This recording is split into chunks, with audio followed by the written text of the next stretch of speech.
आंगनबाड़ी सेविकाओं और सहायिकाओं को याद होगा कि पिछले 1 साल पहले पिछले 1 साल पहले दिल्ली में पूरी आंगनबाड़ी एसोसिएशन के सेविका और सहायिका ने मुख्यमंत्री केजरीवाल का आवास पर जो है पूरा धरना प्रदर्शन कर दिया था।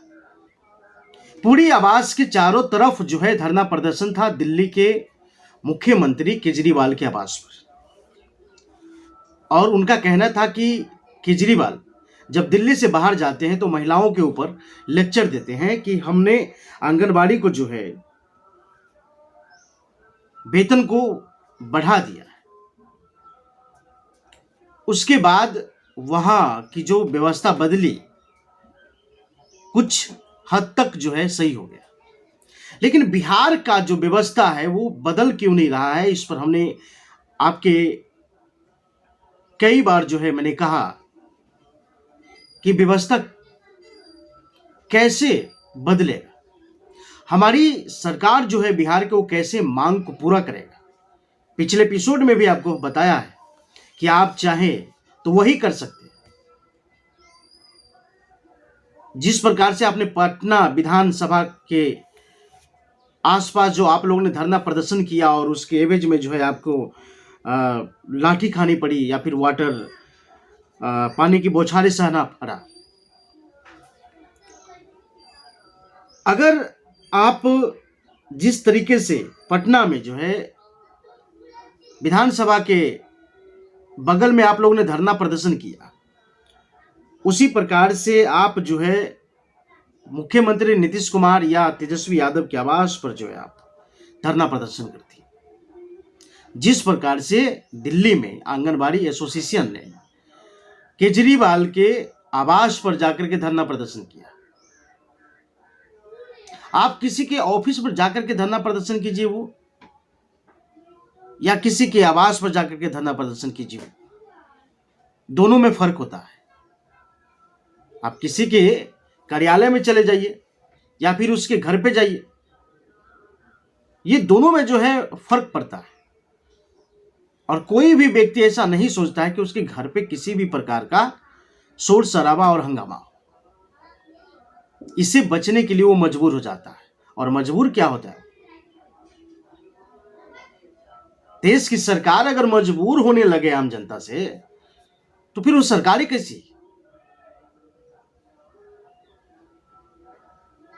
तो जिस प्रकार से दिल्ली के आंगनबाड़ी सेविकाओं ने जिस प्रकार से दिल्ली में केजरीवाल के घर पे धरना प्रदर्शन किया और केजरीवाल को जो है झुकना पड़ा, लागू करना पड़ा बहुत सारी चीज, उसी प्रकार से बिहार में भी हो, हर स्टेट में भी, तब जाकर के ये सरकार चलाने वाले जो लोग हैं समझेंगे। लेकिन आप चाहते हैं कि अगर धरना प्रदर्शन मजबूत रहे आपका और आपकी मांगे पूरी हो, आपको इस बातों से गुजरना पड़ेगा। अब जैसे कि 100 रुपये की रोज से कम में भी काम आप करते हैं, सरकार आपसे 100 रुपये की रोज से भी कम में आपसे काम करवाया जा रहा है। आप जरा सोचिए कि कौन ऐसे मजदूर हैं जो 100 रुपये से भी कम रोज में आपसे काम कराया जा रहा है, और काम करते हैं कितने देर आप? 12 घंटे। 12 घंटे जब आप काम करते हैं और 100 रुपये ही आपको मिलता है, वो क्या रहा? आपको पता होगा, आपको मालूम होगा कि आपको जो है 100 रुपये ही रोज पड़ता है। 100 रुपये रोज भी नहीं पड़ता, उससे कम भी जो है पड़ रहा है। इस देश में क्या एक नेता के पीछे 100 रुपये ही खर्च होता है रोज का?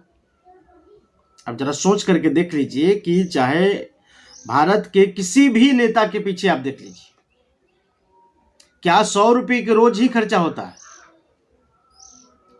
ऐसे नेता है जिनके लाखों लाख रुपए खर्च होते हैं रोज के उसके ऊपर। जब एक पॉलिटिशियन करने वाले लोग के ऊपर जब लाखों लाख रुपया खर्चा हो सकता है, तो एक देश को सुधारने वाले कर्मचारी के ऊपर क्यों नहीं पैसे दिया जा रहा है? यह सवाल सरकार से पूछनी चाहिए। और मैं सरकार से भी पूछ रहा हूं ये सवाल कि एक जो कुपोषण से बचाने वाले बच्चे को जो सेविका है और सहायिका है उसको वेतनमान क्यों नहीं होना चाहिए? एक नेता को अगर आप देखेंगे तो लाखों रुपये उसके ऊपर रोज का खर्चा हो जाता है, और करता क्या है? कुछ भी नहीं, सिर्फ और सिर्फ देश को जो है लड़ाने में, देश को बांटने में, जाति को बांटने में, तोड़ने में दिन भर का उसका लेक्चर रहता है, करता कुछ नहीं। लेकिन लाखों रुपए की रोज उस पर खर्च होते हैं। तो जब एक सरकारी कर्मचारी जब दिन रात काम करते हैं तब उन्हें सैलरी भी नहीं दिया जाता है। सेक्टर में सरकारी कर्मचारी हैं जिन्हें तो सैलरी एक एक साल पर मिलते हैं। अब आंगनबाड़ी को ही ले लीजिए, 100 रुपये के रोज से कम में भी काम जो है सरकार कराते हैं 12 घंटे, और पेमेंट कितने हैं?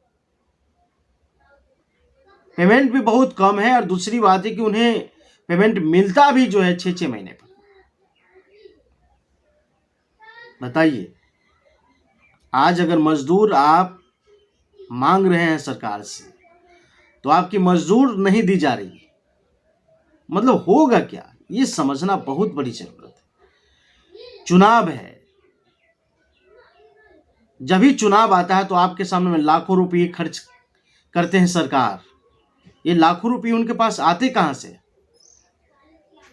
जब सरकार को जो है इन लोगों को पैसे देने के लिए अगर नहीं है तो फिर सरकार अपनी चुनाव में इतने पैसे खर्च करते कहां से हैं? मतलब ये सवाल मुझे सरकार से करनी है। और सरकार से हम पूछ रहे हैं कि सरकार जो है बताए कि इतने पैसे उसके पास आता कहां से है। चुनाव के समय तो उसके पास आ जाते हैं, लेकिन जो देश में काम कर रहे हैं, जो यूनियन काम कर रही हैं, जो कर्मचारी काम कर रही हैं, उन्हें पेमेंट मिलता क्यों नहीं? ये बहुत बड़ी सवाल है। तो आपको और बात को भी समझना पड़ेगा कि अगर आप चाहते हैं कि सरकार से ये मांग पूरी हो तो आप वही कीजिए जो दिल्ली के आंगनबाड़ी ने किया था। पूरी केजरीवाल के जो है आवास को घेर दिया गया था, और लाखों करोड़ों की संख्या में। लेकिन आपकी एसोसिएशन की जो चलाने वाले अध्यक्ष है, अगर वो सही से आपको गाइड अगर दे तो लगता है कि आप इस पर सही बेहतर तरीके से काम कर सकते हैं। लेकिन सवाल यहां यह भी उठता है कि आपकी एसोसिएशन किस दिशा में काम कर रही है। अब जैसे मैंने कहा भी आपको कि एसोसिएशन मध्य प्रदेश के हाई कोर्ट में चला गया, और बिहार के जो एसोसिएशन है, आंगनबाड़ी एसोसिएशन का जो अध्यक्ष अब तक कोर्ट नहीं गया। अब भारत के हर स्टेट में अगर जाने लगे कोर्ट में, हाई कोर्ट में अपनी मांग को लेकर के, तो सरकार विवश